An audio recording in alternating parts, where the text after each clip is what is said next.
ઉત્તર ગુજરાત યુનિવર્સિટીમાં એનએસયુઆઈએ ઉગ્ર વિરોધ નોંધાવ્યો। પાટણ જિલ્લા એબીવીપી સંયોજક રાહુલ દેસાઈએ એક જ વર્ષમાં 2 અલગ અલગ શૈક્ષણિક સંસ્થામાંથી પરીક્ષા આપીને કૌભાંડ આચર્યું હોવાનો આરોપ લગાવ્યો।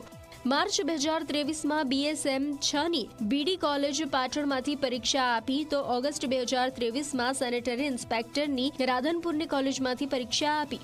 ઉલ્લેખનીય છે કે યુજીસી 2022ના નિયમ પ્રમાણે જો અભ્યાસક્રમ સમાન હોય તો અભ્યાસ કરી શકાતો નથી, ત્યારે રાહુલ દેસાઈ સામે કડક કાર્યવાહીની માંગ ઉઠી છે।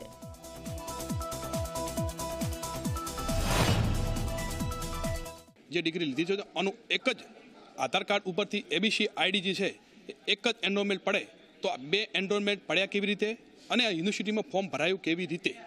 વિદ્યાર્થીએ જો શિષ્યવૃત્તિનો લાભ પણ લીધો હોય તો આના ઉપર જે પણ કાર્યવાહી કરવામાં આવે તો ગુનો પણ દાખલ કરવામાં આવે તો કરે એવી અમારી સ્પષ્ટ માંગણી છે। આપવામાં આવેલું છે કોઈ એક વિદ્યાર્થી છે જેણે એક જ વર્ષની અંદર 2 ડિગ્રી લીધેલી છે, બીએ સેમેસ્ટર 6 અને એમએની, અને એમએની સાથે એણે ડિપ્લોમા હેલ્થનો પણ ડિગ્રી લીધેલી છે અને એમનું એબીસીમાં 2 જગ્યાએ રજીસ્ટ્રેશન થયેલું છે। એમના બાબતે એમની રજૂઆત છે। અમે આના માટે યોગ્ય તપાસ કરાવીશું। સ્કોલરશીપ આપવાની કામગીરી છે સરકારના અન્ય વિભાગ દ્વારા થતી હોય છે। અમને જરૂર રહેશે